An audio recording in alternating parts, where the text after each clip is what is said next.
Hello friends, welcome back to our channel Mahavir study point. सुबह के इस मैथ के सेशन में आपका स्वागत है। आज हम लोगों का मैथ का प्रैक्टिस सेट नंबर 87 होने वाला 86 तक कंप्लीट हो चुका है। रोज़ सुबह 10 बजे से यह प्रैक्टिस सेट होता है, जो मैथ का प्रीवियस ईयर का क्वेश्चन है। जितना भी एसएससी का एग्जाम में पूछा गया है उन्हीं सब का कलेक्शन रहता है। इसके अलावा शाम 5:30 बजे प्रैक्टिस सेट होता है, रीजनिंग का होता है, उसको भी आप जरूर अटेंड किया कीजिए। अगर आप इन दोनों प्रैक्टिस सेट को लगाते हैं तो यकीन मानिए सारा प्रीवियस ईयर का ही क्वेश्चन है, तो उसी टाइप का क्वेश्चन आगे भी पूछा जाता है, जिससे आपका कवर होता चला जाएगा। अगर आप वीडियो को पहली बार देख रहे हैं तो शुरू से लेकर आखिरी तक देखिए, एक सेट को पूरा देखिए, तब आपको पता चलेगा कि इसके अंदर क्या कंटेंट है। तो चलिए आज का वीडियो हम लोग शुरू करते हैं। देखिए, कह रहा है पहली 3 संख्याओं का औसत चौथी संख्या का दोगुना है। यानी कि पहले 3 संख्याओं का औसत मान लेते हैं, 4 संख्याएं मान लेंगे ABCD। कैसे, देखते जाइए, सिर्फ एकदम हल्का समझाएंगे आपको। देखिए, पहले 3 संख्या मान लीजिए ABCD है। पहली 3 संख्या A B C है। इन तीनों का एवरेज कितना हो जाएगा? तो जो भी संख्या है उसका बटा 3, और ये संख्या बराबर है, कितना के बराबर है? तो कह रहा है पहली 3 संख्याओं का औसत चौथी संख्या का दुगुना, मतलब इनका जो एवरेज है चौथी संख्या का दुगुना के बराबर है। तो अगर चौथी संख्या D होगा तो यह किसके बराबर हो जाएगा? 2D के। ठीक है, इतना दूर तक क्लियर है कि नहीं है? अब आगे देखिए, यहाँ से क्या कर सकते हैं? तो यहाँ से लिख सकते हैं कि A + B + C बराबर 6D, A + B + C बराबर 6D। ये हो गया कंडीशन नंबर 1। दूसरा बात करते हैं हम लोग। आगे कहता है यदि उन सभी चारों संख्याओं का औसत 12 है, तो 4 संख्याएं कौन कौन सी होगी? तो फिर 4 संख्याएं लिखते, तो A + B + C + D। तो टोटल मान कितना हो जाएगा? तो A + B + C बराबर बटा 4 करेंगे, बराबर 12 लिखेंगे, तो A + B + C + D कितना हो जाएगा? 48 हो जाएगा, 48। A + B + C + D बराबर 48। इतना दूर तक क्लियर है। अब यहाँ पे अगर आप मान रख दीजिएगा वापस से A + B + C का मान, तो 6D है। कितना है? 6D। तो इन तीनों का हम लोग मान रख देंगे, है ना? तो 6D + D कितना हो जाएगा? 7D बराबर 48। तो D का वैल्यू कितना हो जाएगा? 48/7। कितना हो जाएगा? 48/7। तो हमसे क्या पूछा था? हमसे पूछा था चौथी संख्या। क्या पूछा था? चौथी संख्या। तो चौथी संख्या ही पूछा है, तो ऑप्शन नंबर कौन सा हो जाएगा? ऑप्शन नंबर हो जाएगा 2, 48/7। क्या समझ में आ गया कि नहीं आ गया? सिंपल सा क्वेश्चन था और बढ़िया क्वेश्चन था। ठीक है, अगला सवाल। सब अच्छा अच्छा सवाल है। एक दुकानदार एक टेबल को 20% की छूट पर बेचकर 60% का लाभ कमाता है। मान लीजिए वो सामान होगा 100 रुपये का, तो उस पर 20% की छूट दे रहा है। तो इसका 20% का छूट यानी 100, मतलब सिर्फ और सिर्फ कितना बेच दे रहा है? 80 में बेच दे रहा है। कितना बेच दे रहा है? 80। तब दाम कितना रख रहा है? 80। फिर भी उसको लाभ हो रहा है। कितना का लाभ हो रहा है? 60% का। यह जो 80 रुपया है, 80 रुपया है, यह किसके बराबर है? 160% के। किसके बराबर? 160% के। तो यहाँ से 100% का वैल्यू कितना आ जाएगा? तो बोलिएगा, आराम से बता पाइएगा। 80 दूना 160 यानी 100% का वैल्यू हो जाएगा 50 रुपया। कोई प्रॉब्लम नहीं है। आगे कहता है उसी टेबल को 40% की छूट पर बेचा जाए। फिर इसको 40% का छूट पर बेचा जाए, यानी 100 का माल कितना में बेचा जाए? 60 में बेचा जाए। तो कितना में बेचा जा रहा है? 60 रुपया में। इसका मतलब वहाँ पे कितना में बेचा जा रहा था? 50 में। तो क्या कह रहा? प्रॉफिट बताइए। तो प्रॉफिट आपको दिख पा रहा है आराम से। परसेंटेज प्रॉफिट एक ही बार आपको बता देते हैं। तो परसेंटेज प्रॉफिट क्या हो जाएगा? तो कितना का लाभ हो रहा है? तो 60 - 50 यानी 10 का लाभ हो रहा है। कितना पे? 50 पे इंटू 100। तो कितना हो जाएगा? 50 दूनी 100, 60 में 50 घटा 10, 10 दूना कितना हो जाएगा? 20% का हमको प्रॉफिट हो जा रहा है। समझ में आ रहा है? ऑप्शन नंबर 1 हो जाएगा। अगला सवाल कहता है 8200 रुपये की राशि ABC में बांटा जाता है। A को B से 500 रुपये अधिक मिला। जैसे जैसे बोलता जाता वैसे वैसे करते जाइए। A को B से 500 रुपये अधिक मिला, मतलब A को कितना मिला है? B से 500 अधिक। तो B का जितना दाम है उससे ज़्यादा कितना मिला है? 500। आगे कहता है C को A से 300 अधिक मिला है। C को A से 300 ज़्यादा, तो A को कितना मिला? B + 500। तो C को कितना मिलेगा? B + 500 + 300। अब क्या कहता है? तीनों को तो हम लोग निकाल लेते तीनों को, ए प्लस बी प्लस सी, ए प्लस बी प्लस सी बराबर 8,200 रुपया। तो ए बी सी कितना हो जाएगा? तो ए का वैल्यू कितना है? B plus 500। बी का रुपया कितना रहेगा? बी का रुपया बी ए मान लेते हैं। और सी का वैल्यू कितना हो जाएगा? तो बी प्लस 5 3 800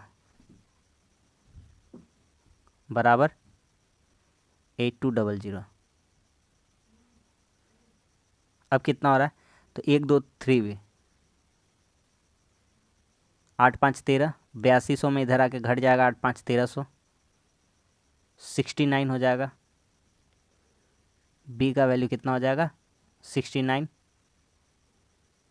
बटा 3, 3 आ जाएगा नीचे, 23 3 69, 2300। बी का वैल्यू आया 2300। तो कहता है सी का हिस्सा बताइए। तो सी का हिस्सा बताइए। तो सी का हिस्सा कितना है? तो सी का हिस्सा बी प्लस 800। तो बी कितना है? 2300 और प्लस 500 300 800 हो जाएगा। तो सी का हिस्सा कितना हो जाएगा? 3100। बहुत ही शानदार क्वेश्चन था, ठीक है। यकीन मानिए ये सब क्वेश्चन करिएगा तभी एग्ज़ाम में आपका कुछ हो पाएगा। इस तरह का क्वेश्चन आपको करना होगा, वरना हवाबाजी वाला और सिंपल सिंपल क्वेश्चन करिएगा तो कुछ भी नहीं हो पाएगा। अगला सवाल करते हैं। कहता है दो संख्याओं का अंतर 1365 है। बड़ी संख्या को छोटी संख्या से भाग देने पर 6 भागफल तथा शेषफल 15 प्राप्त होता है। मान लीजिए कोई संख्या हम लेते हैं 6, इससे हम भागा करते हैं 15 को, तो कितना बचेगा? 6 दूनी 12 होगा और शेषफल बचेगा 3। क्या सिखाना चाहते हैं? जो हम सिखाना चाहते हैं वो सिर्फ आप देखते जाइए और सुनते जाइए, ठीक है। देखिए क्या बताना चाहते हैं। अगर कोई संख्या 6 है और उसका देखिए ये यहाँ पे एक वर्ड यूज किया था भागफल और एक शेषफल, हम भी वही काम किए हैं। और एक कह रहा था कि बड़ी संख्या को छोटी संख्या से भाग देने पर, तो किसी से भाग देने का बात कर रहा है, भागफल का बात कर रहा है, शेषफल का बात कर रहा है। तो हम भी कोई संख्या अपना मन से ले लिए, अपना मन से कुछ भी ले लीजिए, कुछ भी। तो 6 ले लिए और इसमें भागा किया 15 से, कुछ भी ले लीजिए आप, हम जो बता रहे सुनते जाइए। तो 6 से भागा करने पर भागफल कितना हो रहा है? 2 और शेषफल कितना हो रहा है? 3। तो संख्या कैसे प्राप्त होगा? तो संख्या कैसे प्राप्त होगा? तो कहिएगा भैया संख्या, तो संख्या 6 गुना 2, यानी जिससे भागा करना है उससे भागफल को गुना और प्लस करना होता है शेषफल, यही होता है संख्या भैया। तो यहाँ आ जाइए संख्या। तो मान लीजिए कि बड़ी संख्या मान लीजिए, बड़ी संख्या मान लेते हैं।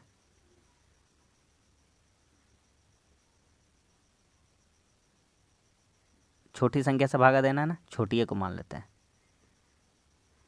छोटी संख्या मान लेते हैं।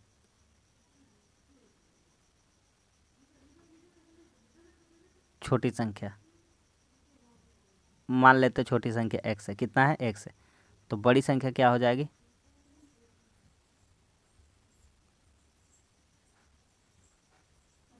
तो जो इसमें भागा करना होगा वही ना बड़ी संख्या होगा, जो इसमें भागा करना होगा। तो भागा करना होगा तो कैसे अभी निकालना बताएं? 6 गुना 2 करना होगा आपको, ठीक है। भागा कितना करना होगा? 6। तो भागफल कितना है? 6। तो कितना हो जाएगा? 6x। और शेषफल कितना बच रहा था? 15। 6 कहाँ से आया समझ में आया? अरे मान लीजिएगा यहाँ संख्या x था और यहाँ लीजिए, इसको मिटा के दिखाते हैं। मान लीजिएगा यहाँ संख्या x था और किसी में भागा किए तो यहाँ भागफल 6 था और शेषफल कितना था? 15। तो संख्या कैसे निकालिएगा? तो 6 गुना x प्लस 15 हो गया कि नहीं हो गया? तो कह रहा है इन दोनों का अंतर 1365 है। बस सवाल खत्म हो गया। 1365 है इन दोनों का अंतर। कितना है? 1365। तो ये हो गया बड़ी संख्या। तो बड़ी संख्या माइनस छोटी संख्या बराबर कितना हो जाएगा? 1365।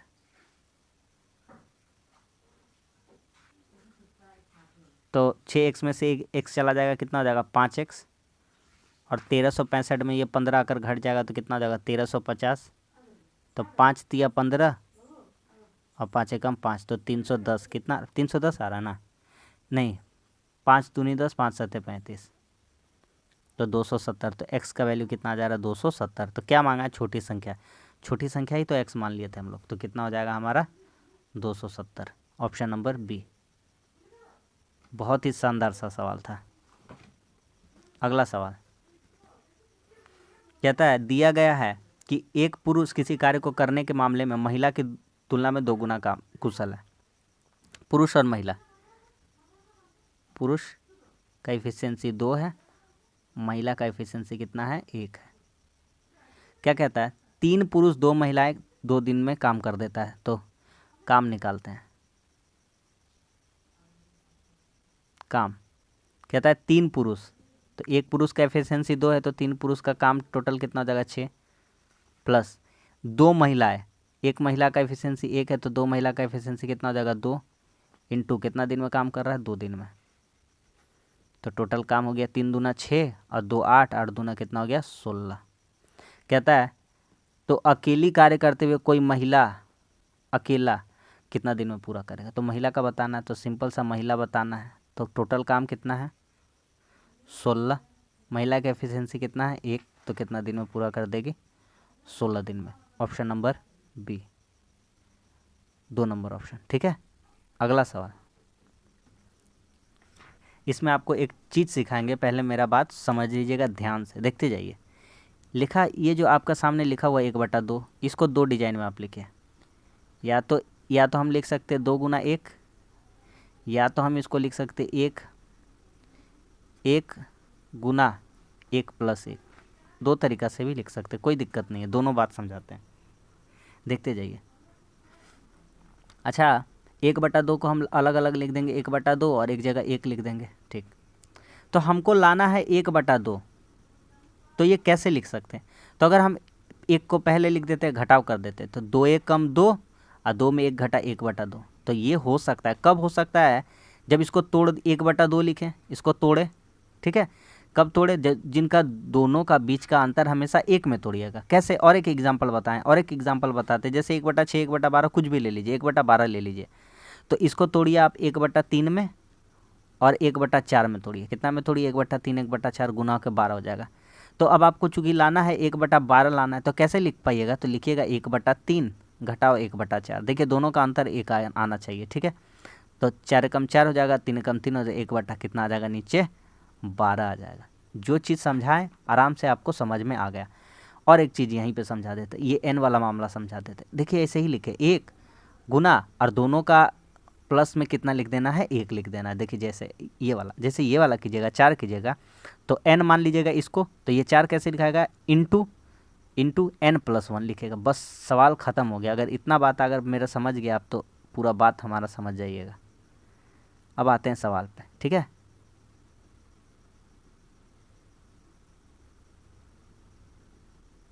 देखिए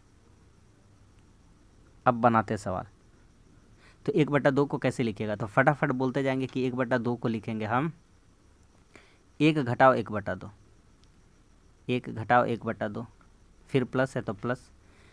1/6 को कैसे लिखेंगे, तो पहले कैसा लिखेंगे, पहले 3 दूना 6 होगा, तो पहले लिखेंगे छोटका वाला, फिर लिखेंगे बड़का वाला, लेकिन कैसे में लिखेंगे घटाव में, है ना।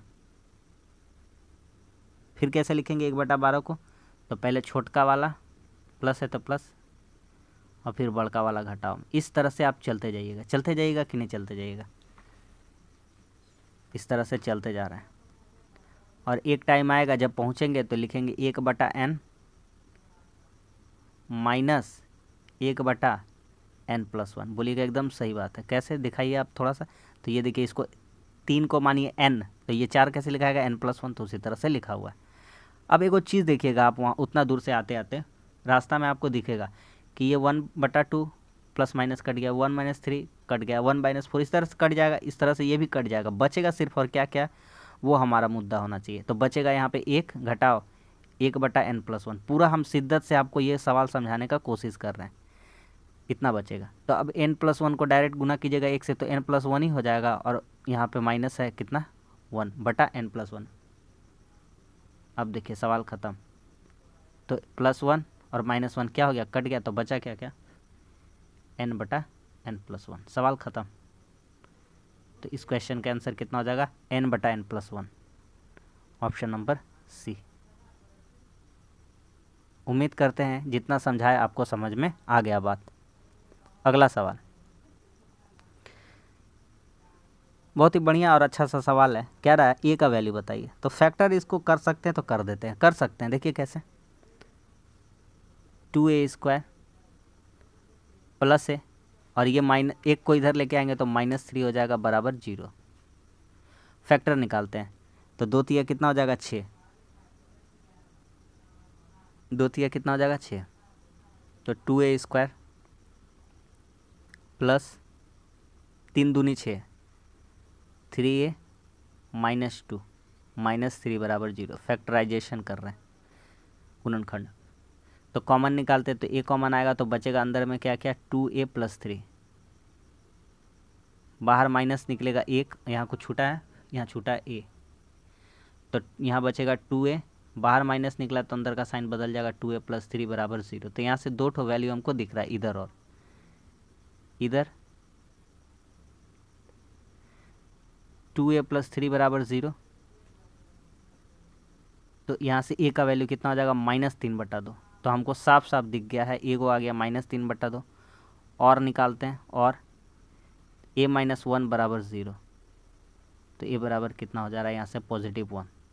तो दो ठो पर इसका गुणनखंड निकल गया, कौन कौन, एक निकल गया a और एक निकल गया -3/2। अगला सवाल, एक राशि चक्रवृद्धि ब्याज दर पर निवेश किया जाता है जिसका भुगतान वार्षिक रूप से किया जाता है। पहले 2 वर्ष में क्रमशः ब्याज 400 और 420 रुपये था। करोड़ों बार करा चुका है ऐसा क्वेश्चन, है कि नहीं है। ये देखिए 400 ब्याज दिया गया, मतलब पहला में मान लीजिए 200 और दूसरा भी 200 होगा, तभी तो 400 होगा 2 साल का। और एक्स्ट्रा कितना रुपया हो रहा है 20 रुपये, यही तो कंपाउंड इंटरेस्ट होता है। सवाल ख़त्म हो गया। कहता है राशि बताइए, बता दीजिए राशि, राशि बताइए। तो 20 का कितना परसेंट है, 10% है, कितना। अच्छा एक चीज़ यहाँ का, पहले 2 वर्षों में ब्याज 400 और 420 रुपये था, तो ऐसे ऐसे तो टोटल 820 हो रहा है, कितना हो रहा है 820। तो अगर इसमें 400 लेते हैं तो इसमें भी 400 लेना पड़ेगा। और यहाँ पे 400 420 820 हुआ, यहाँ 400 400 800 हो गया, बचा कितना 20 रुपये। तो यही कह रहा है 20, ऐसे तो नहीं है, पहला ही ठीक था, ठीक पहला ही बनाते, पहला ही ठीक था लग रहा है। थोड़ा सा लैंग्वेज में भूल भाल हमको लग रहा है, कुछ ना कुछ लैंग्वेज में आपका भूल भाल है, ठीक है। कोशिश करते हैं पकड़ने का। 2 वर्षों में ब्याज 400 है, 200 यहाँ देंगे, 200 यहाँ देंगे, 400 होगा। तो इसके अलावा 420 हुआ है तो 20 बचेगा। इतना दूर समझ में आ रहा है। तो जो 20 रुपया अतिरिक्त ब्याज मिला है, 20 रुपया जो ब्याज मिला है वो कितना पे मिला है, 400 पर मिला, इसी पर तो मिला है। तो 20 400 का कितना परसेंट है,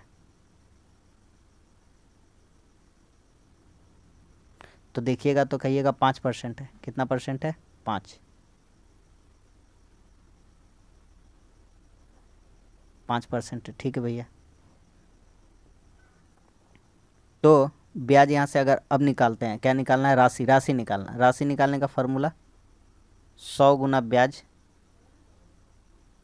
ब्याज कितना है 2 साल का, 400, 1 × 5। अब काटते हैं, 5 × 8 = 40, 80 को 100 से गुना करेंगे 8000। हाँ ये ठीक था। तो कितना हो जाएगा आपका 8000, ठीक है। तो मूलधन कितना था 8000 रुपया। थोड़ा सा लैंग्वेज पढ़ने में दिक्कत हो गया था इसलिए। अगला सवाल कहता है किसी अंक के 20% को 20 में जोड़ दिया जाए। लीजिए कोई अंक है x, इसका 20% कितना हो जाएगा 1/5, इसमें कितना जोड़ दिया जाए 20 जोड़ दिया जाए तो वही अंक बन जाता है, तो x बन जाता है, कहानी ख़त्म। तो x/5 इसमें घटा देंगे, चाहे इधर माइनस मत करिए ना,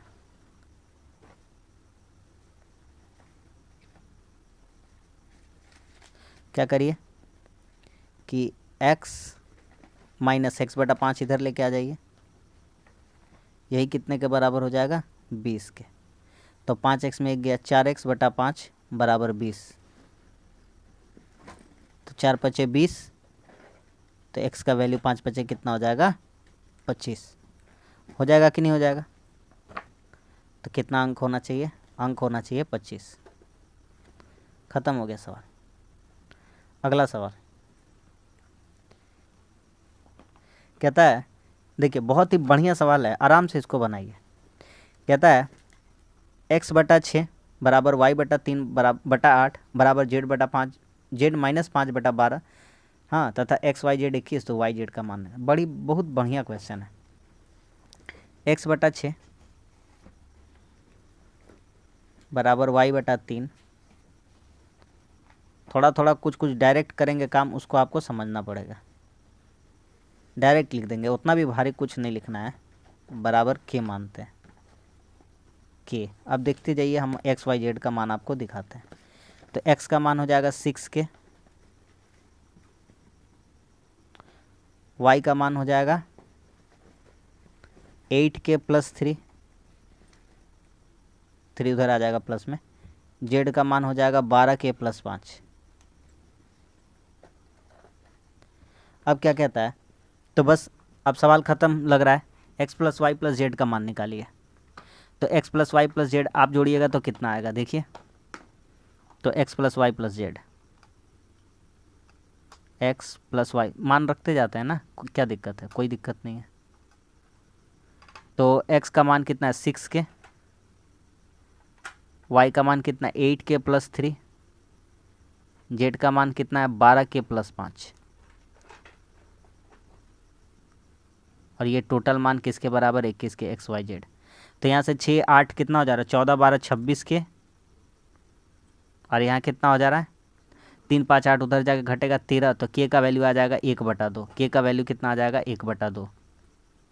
ये आ गया के का वैल्यू। क्या बोलता है हमसे, वाई जेड का मान पूछता है। तो हमसे क्या पूछा, वाई इंटू जेड का मान। तो वाई इंटू जेड गुना में वाई इंटू जेड का मान पूछा है। तो वाई का मान कितना हो जाएगा 8 के प्लस 3। तो 8 के का वैल्यू कितना है 1/2 प्लस 3 गुना जेड, जेड का मान कितना है 12 के प्लस 5। तो 12 इंटू के का मान कितना 1/2 इंटू 5। यही हमको निकालना है। तो कितना हो जाएगा 4 + 3 7 हो जाएगा, इधर 6 5 कितना हो जाएगा 11, यानी कि कितना हो गया आपका 77, यानी कि 77। Option number C. बहुत ही बढ़िया क्वेश्चन था, समझ में आ गया। अगला सवाल कहता है, सैंडी मैंडी एक कार्य का 13वां में से 8 भाग करते हैं एक साथ। तो सैंडी प्लस मैंडी कितना काम किया, 13 काम में से कर दिया है 8 काम। कहता है बचा हुआ शेष कार्य एंडी पूरा करता है। एंडी, एंडी मैंडी सैंडी है ना, 3 जन दोस्त है, बहुत ही अच्छा नाम है। तो टोटल हिस्सा कितना है, टोटल हिस्सा सैंडी मैंडी एंडी, सैंडी है मैंडी है और एंडी है, टोटल हो रहा 8, सॉरी 13 हो रहा 8 5 13। और टोटल रुपया कितना बांटा जा रहा है इन लोगों के बीच 2600। एक का वैल्यू यहाँ से कितना आ जाएगा 200। तो किसको पैसा देना है, एंडी को। एंडी का हिस्सा कितना होगा, इसका हिस्सा कितना है 5। तो 200 इंटू 5 यानी कि 1000 रुपीज़, यानी कि 1000 रुपया। एंडी का हिस्सा कितना हो जाएगा 1000। Option number 4। खत्म हो गया सवाल। अगला, दुनिया में कोई भी सा क्वेश्चन बोल दे, बढ़ाता है घटाता है, फिर तो सिंपल सा हम जो सिखाए हैं चुपचाप से लगा देना है।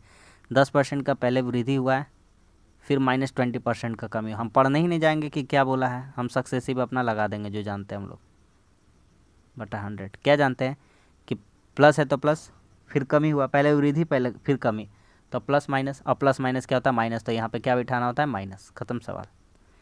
ये जीरो कट जाएगा यहाँ से, -10 इधर से और -2 इधर से। तो कितना का लॉस हो रहा है, यानी चेंजिंग कितना का आ रहा है -12%। तो ऑप्शन नंबर 4। ठीक है।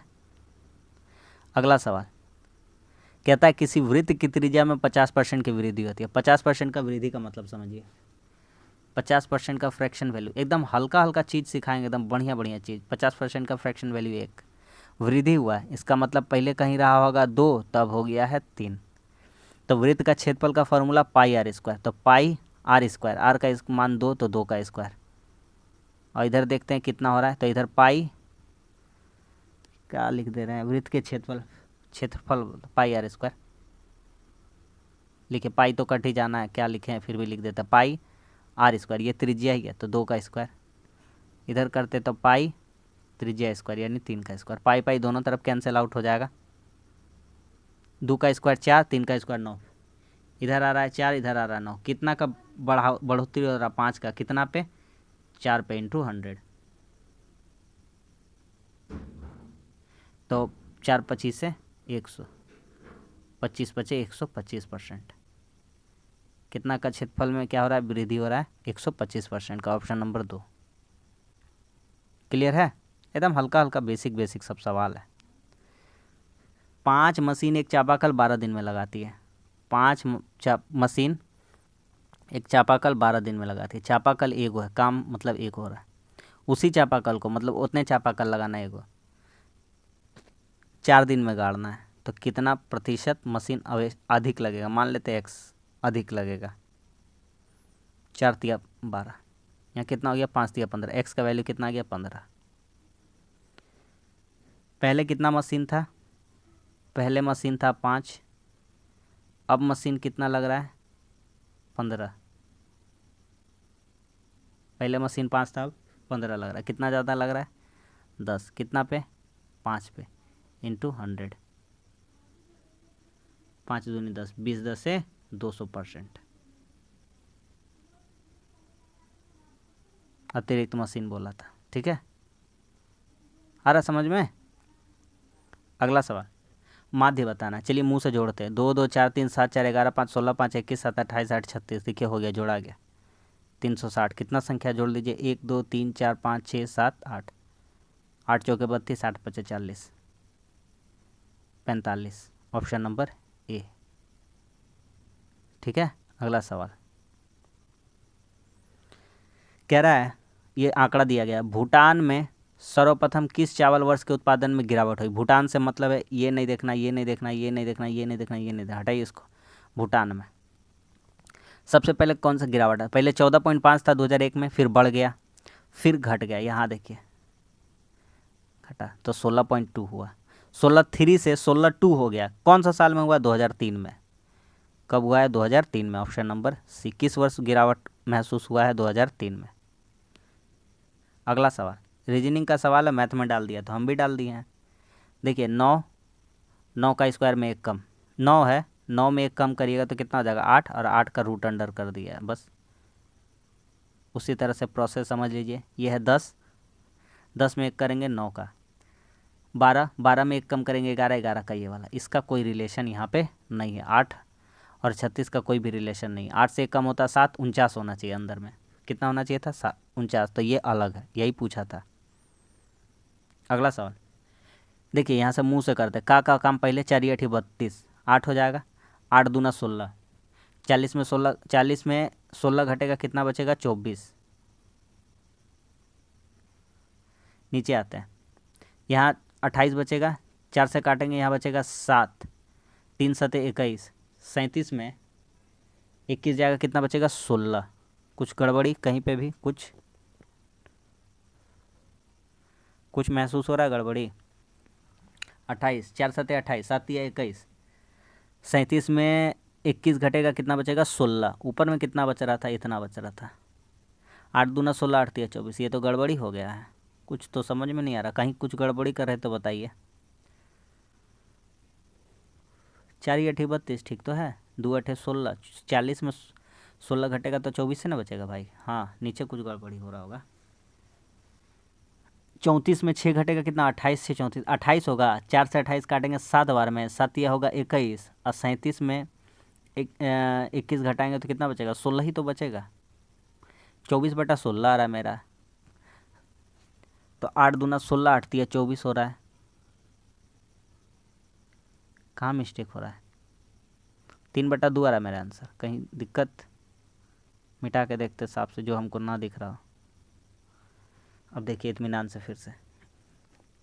का काम पहले होता है ना भैया, का काम कर तो दिए पहले।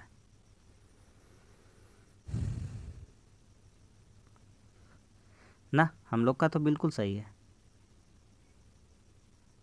देख लीजिए एक बार फिर से ट्राई कर देते हैं। थोड़ा गलत होगा तो आप बताइएगा, यहाँ पे हम ट्राई करवा देते हैं फिर से। 4 से काटेंगे 32 को, 4 8 32 से ना होता है। 4 8 32, का काम। अच्छा, समझ गए। एक जगह मिस्टेक कर रहे थे हम लोग, समझ गए। पहले का काम, तो 32 दूना कितना हो जाएगा? 64, 40 घटाओ 64/4, तो इधर से कितना आ जाएगा? 16। तो 40 में घटेगा तो कितना हो जाएगा? 24।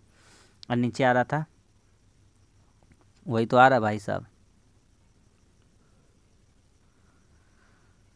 नीचे कितना आ रहा? 37 घटाओ 3 का मतलब गुना, 4 बटा कितना है 28, नीचे होगा 21, तो 24 में 16 घटेगा कितना हो जाएगा, 40 में 16 घटेगा 24 होगा ना, 16 4 20 4 40, 24 होगा, नीचे कितना होगा 4 7 28, 3 7 21, 37 में आपका 3 7 21 घटेगा कितना हो जाएगा 16, गड़बड़ है आंसर, 8 3 24 8 दूनी 16, आंसर गड़बड़ है भैया, 3/2 आना चाहिए। ठीक है, सही कर लीजिएगा, किसी को 3/2 कर दीजिए, 3/2, ऑप्शन नंबर 4 हम देख लिए, बढ़िया से आप भी देख लीजिएगा, हो सकता है कहीं मिस्टेक हो रहा हो जो दिख ना रहा हम लोग को। अगला सवाल कहता है, ये जो पाई चार्ट है कह रहा है दूसरा सर्वाधिक व्यय किस मद पर किया गया, तो दूसरा सबसे खर्चा ज़्यादा बताना है। सबसे ज़्यादा खर्चा वाला 500 है, सॉरी 50 है ये तो, सबसे ज़्यादा खर्चा वाला 450 है, फिर 350 350 है दूसरा वाला। तो कच्चा माल और प्रचलन, कच्चा माल और प्रचलन, तो यहाँ पे कच्चा माल और प्रचालन, प्रचालन तो दिया नहीं है तो कच्चा माल हो जाएगा, सिर्फ और सिर्फ क्या हो जाएगा कच्चा माल। सर्वाधिक व्यय, ठीक है, पहले सबसे ज़्यादा खर्चा देखिए 150 है, 350 450 250 350 250 150, तो हाँ तो सबसे ज़्यादा खर्चा वाला ये, और दूसरा सबसे ज़्यादा खर्चा वाला हो रहा है प्रचालन या कच्चा माल। कच्चा माल नहीं है तो प्रचालन हो जाएगा, प्रचालन नहीं है तो कच्चा माल आंसर हो जाएगा। अगला सवाल, लास्ट सवाल, कहता है कुल व्यय कितना है, कुल व्यय जोड़ लीजिए ना, यहाँ जोड़िए, 35 5 40 40 80 80 20 100 100, और इसको लिखिए सिर्फ और सिर्फ आप कितना 5, चलिए गोटा गोटी करके जोड़ते हैं, 350 350 कितना हो गया 3.5 3.5 7 7 4 11 2 13 और 1 14 14 1 15 15 2 16 16 और 1 कितना हो गया 17